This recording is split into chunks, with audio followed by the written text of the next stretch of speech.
Hi, it's Lily. I am starting a YouTube channel about intentional living, and this is my first video. I'm scared.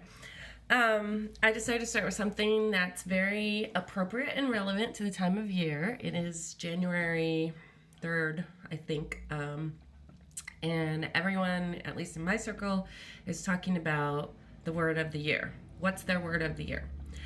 So you may be someone who has heard of this concept. You may be someone that has jumped on the bandwagon and chosen a word of the year or thinking about it. Or you may be someone who has always done a word of the year or for as long as you can remember for your adult life. But the question I want to investigate today is how choosing a word of the year for whatever your original purpose is, regardless of your original purpose. I want to talk about how choosing a word of the year can work in tandem with your desire to live intentionally. So, the biggest difference I see between having a word of the year and doing something like setting a certain amount of resolutions or even setting one resolution is that a word of the year is about intention instead of resolving. It's about setting an intention. It makes sense that intentional living would go better with setting an intention than excuse me, than having a resolution that could either you could either follow through on or fail. And just briefly, setting an intention is, something you can do any time of year. Obviously, it doesn't have to be at the beginning of the year. But setting an intention is very different from a goal or a resolution, because an intention is very married to the mindfulness practice of being in the moment, or I should say practices of being in the moment and also not being attached to the outcome. So one of the biggest challenges with traditional resolutions or even goal setting, like you've probably encountered, like SMART goals, short-term versus long-term, etc. One of the biggest challenges with that is that things could change. You could change. You could become a different person. Your situation could change financially. Your geographical situation could change. You could move, or your partner could get a job halfway across the world. So resolutions are very hard to keep when you don't have control over the world, right? Alas. I wish we all did. Actually, I just wish I had control. So resolutions often fail for that reason. And yes, you can say, well, you could reframe the entire resolution theory, and you could obviously set new resolutions at any time throughout the year. But I'm a word nerd, so I tend to stick to very literal definitions of words, unless I deem them worthy of being reframed. And resolution just carries so much baggage with it that it's not something I want to reframe, especially when intention as a word is sitting there waiting to be used and means exactly what I'm looking for.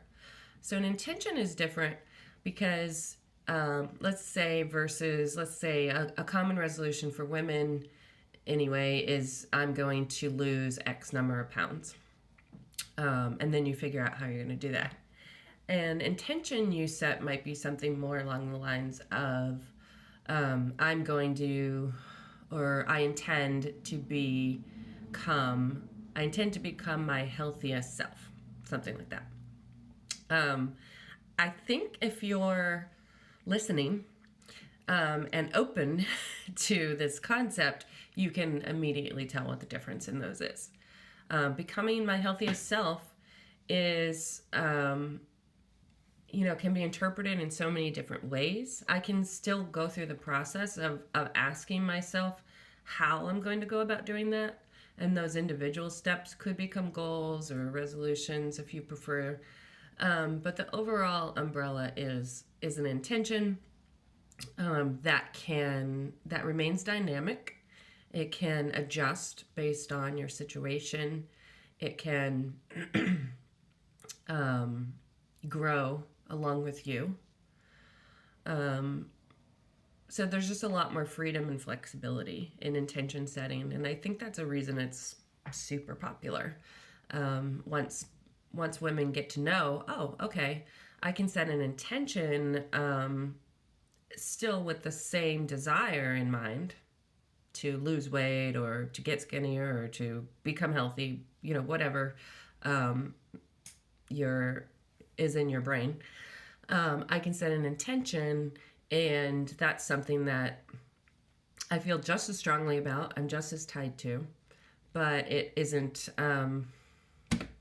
it's not set in stone, okay? So that's why I like intentions, and that is an important part of a word of the year for lots of reasons. A word of the year would be like a huge intention setting activity. So if you go back to the umbrella metaphor, for me, the word of the year is the umbrella. For example, last year I chose believe as my word of the year. So that was my umbrella over basically every decision I made, every intention I set, and really every experience I had. Was always in the back of my mind was this word believe. And how does this relate? How does this situation I'm in or these feelings I'm having relate to that word? And I did a lot of exploration at the beginning of the year of what that word means to me. Another thing I love about words of the year is that it can be a word, it can be a phrase, it can be a mantra. It's totally up to you. It doesn't have to be one word. But also,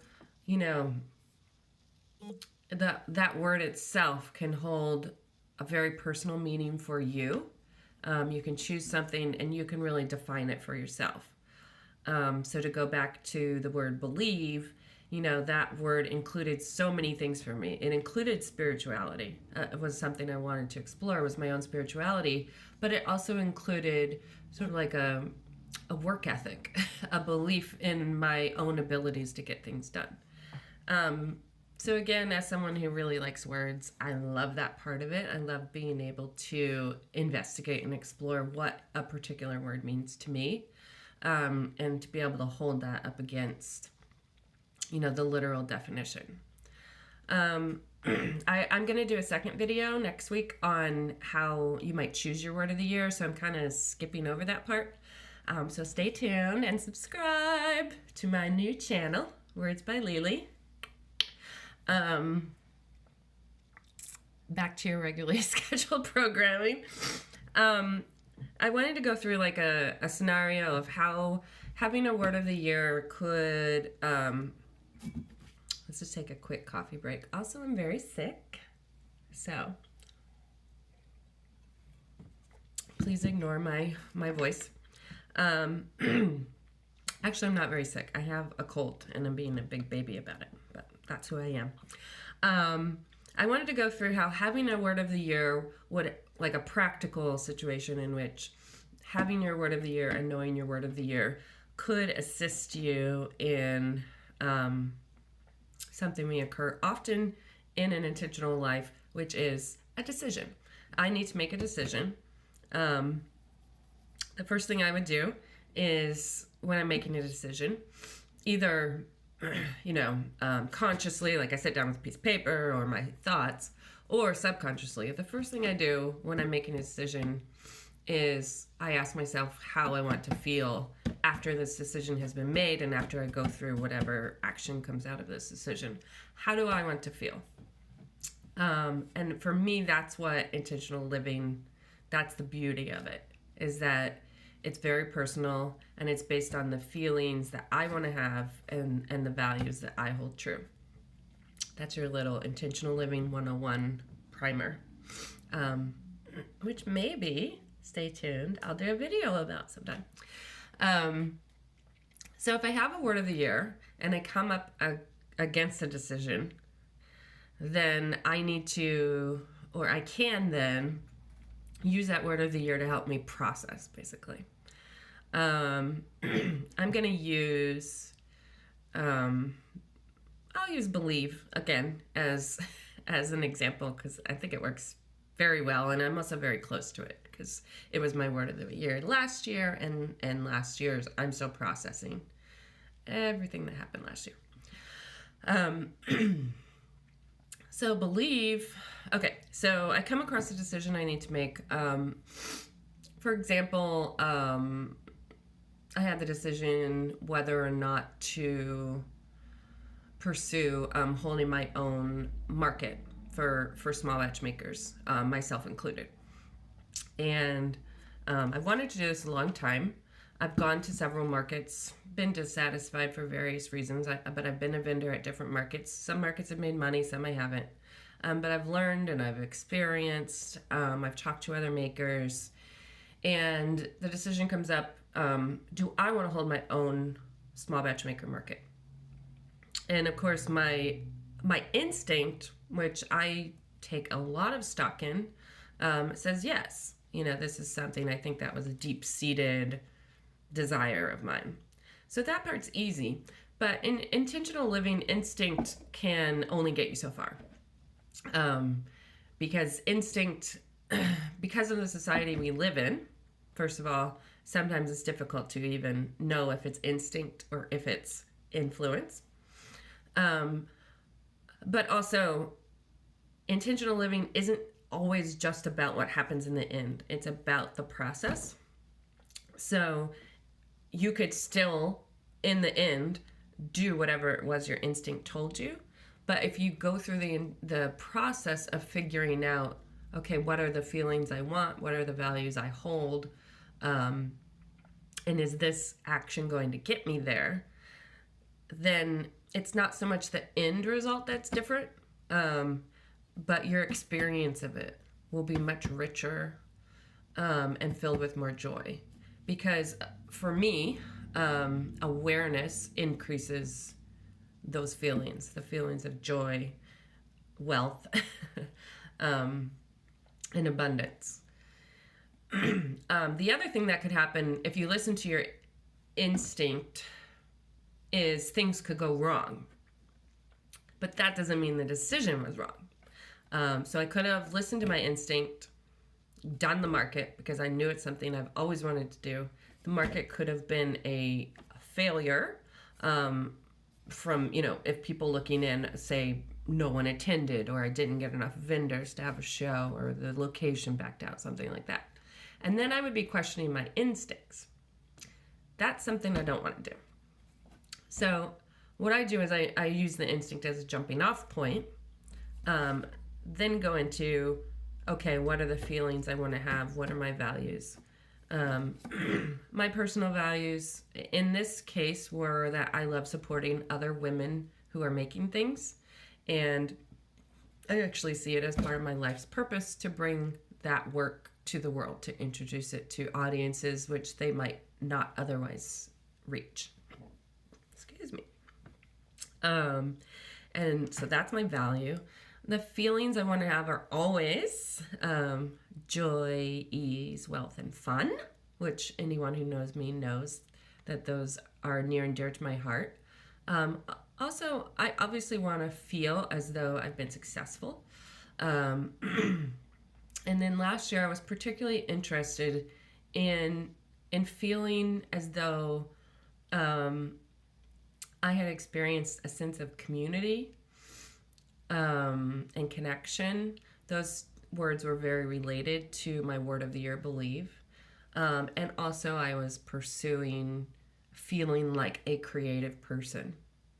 So all of those feelings I wanted to have, again, fell under the umbrella of believe for me. And so when that decision came up, I listened to my instinct. I reprocessed, okay, what are my feelings and values? And then I checked in with my word of the year. It seems like an obvious example, because obviously, to believe in yourself, you know. Okay, so duh, of course I'm going to go for it, right? You know, I'm trying to think of how it would be different if for some reason believe didn't include for me those values of connection and community. Perhaps I would have made a different decision. But again, what was important about checking in with that word of the year was that for me, believe was not attached to an end result. So to believe that I was meant to hold the market is not the same thing as believing that I was meant to be, you know, the curator of New Haven's greatest market ever or something like that. So I think too, it's a what's the word, like a check and balance, right? Say, well, like what does this mean for me?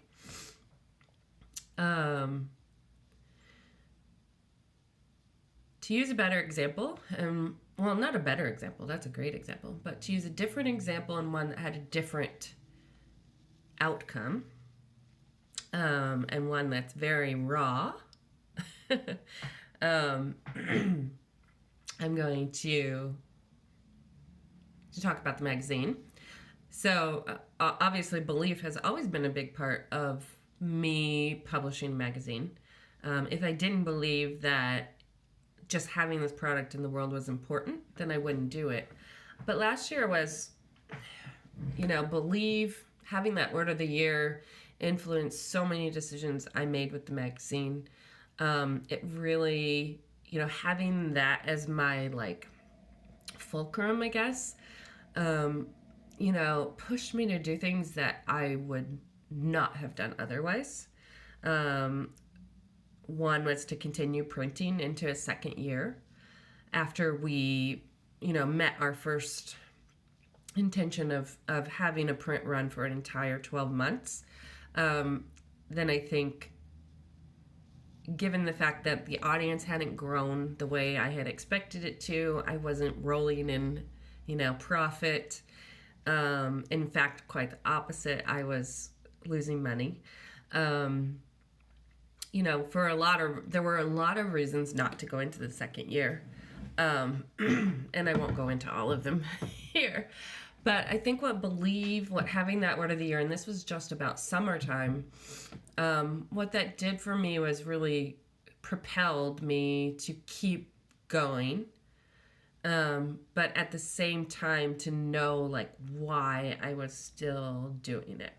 So again, not to keep going because it was my instinct that success lay around the corner, or because of some sort of belief that, you know, I could only struggle for so long until I became successful. But that at the core of my work, I believed that what I was doing was meant to be done, and that I was the right person to do it. So that's why I kept going with the magazine.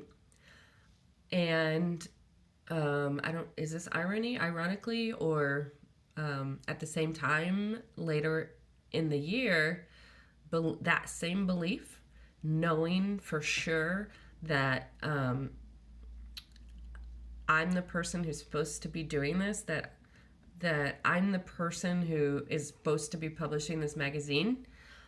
So that umbrella belief also caused me to step back and say, yes, that's true. And I need to figure out a way to do this so that I'm not spinning my wheels. I'm not asking too much of my collaborators without being able to give them something in return. To do it in a way that I'm not asking too much of my friends, who are my biggest supporters, and my family. And to do it in a way that continues to feed my soul and bring me the other feelings I want to have. Joy and ease. That's a big one. Fun and wealth. And this is getting way more personal than I expected, but I guess it makes sense. Publishing the magazine at this time is not bringing me those feelings. And that's not because I don't believe that I don't believe in the project or I don't believe in myself. It's because I've been doing it long enough to know that when I'm not receiving those feelings or getting the results that I want from certain decisions, then it's time to step back and assess and see what can be done differently. So again, this is all very personal. If you have obviously you're gonna have a different word of the year, you're gonna have different decisions to make. Let me give one more practical example that isn't related to work for those of you that are just like, what is this lady talking about? I've never heard of this magazine in my life. It's called the Perpetual Year, by the way. You can read it online for free. So another way I believe really guided me and my family this past year was in our decision to take a road trip across the country. We haven't, so long story short, Mark's parents go to Colorado every year for the month of June. The last time we went was when I was pregnant with Wayne. Wayne is now, this summer, he was 5 years old. So we had gone 5 years ago. We hadn't been back primarily because of finances.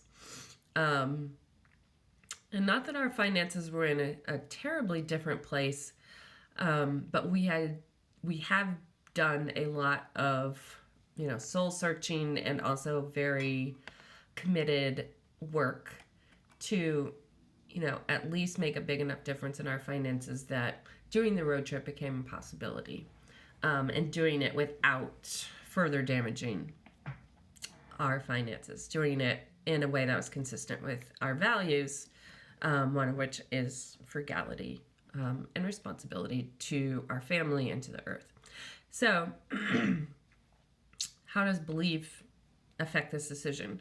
Again, obviously our instinct was, of course we want to go to Colorado. We've wanted to go the past 5 years. We would go every year if it was financially feasible. Another just sort of fact that we encountered was the boys are obviously old enough. We had a 5 and a 10-year-old. They're old enough to enjoy it, to remember it. We have very well-behaved children for some reason when it comes to riding in a car for a long distance. None of them, they can read, they can color, they get along, they got along great. So we had all this going in our favor. I think the way that having the word of the year, believe, for me in that instance, when I came back to that and asked myself, is this the right decision to make to go on this road trip? Obviously it has way more to do with me than our family. But the way that having that word of the year influenced me personally was, how would this trip allow me to explore different values than maybe I might explore by spending this 3 weeks at home. So that led me back to like my list of feelings and values I associated with that word believe: connection, community, creativity, excuse me, and there were a lot of impossibility, and there were a lot of ways in which this road trip sort of ticked off those boxes. So this wasn't so much about a belief in like our ability, the facts were in our favor. So we didn't so much have to investigate that part of it, but from an emotional standpoint or, professionally, what was this going to bring? And I think I discovered that I could, what became my plan was to sort of take a break from the magazine from my job while I was on that trip. And I didn't go cold turkey because I remember having a phone call on the way there and discussing things and doing some editing while I was there. And I even read the magazine, and definitely was still doing social media and things like that. But I took a break from just like the nitty gritty everyday, grind, if you will, of publishing a magazine. I stepped back and what that brought to me was perspective. It also brought me like a crisis when I got back to deal with of like, what am I doing? It brought me space. I was able to really step away and just challenge my entire belief system about the magazine. And again, to come back with that with more of a decision that believing in something doesn't mean like beating it into the ground. So I'm going to try to make this only 30 minutes long. I'm getting close. And I feel like it's like a confessional, and I'm talking to my priest right now, and I'm not even Catholic. So I will say thank you for letting me process. And I hope this has been helpful to someone other than me. It's been very helpful to me. And I wanted to share before I go that my word of the year for 2019 is listening. And that's my personal word of the year. And my word of the year for my business is rebuilding. And I won't say a lot about those. I'll talk a little bit more about them in next week's video about how to choose your word of the year, different ways people go about doing that. But I will say that there's a continuum. So if this is your first year choosing a word of the year, it probably feels very foreign and maybe exciting and new, but it probably feels like you're still a baby, because you are in this world, and that's fine. But over time, this will now be my 4th year. 2019 is my 4th year to purposely choose one word or one phrase that overlooks my year. Over time, it's become much more seamless, and I can see a continuum through the years and getting to this place. I never 4 years ago would have thought that my word of the year would have been listening. But it is. So, check back in with me next week. Subscribe to my channel. Whoop, whoop. And thank you for hanging out with me. I hope that you receive something from this video. And please leave a comment if you choose a word of the year and you're willing to share it. I would love to hear what it is, and maybe 1 or 2 values that you associate with that word and why it excites you. Thank you.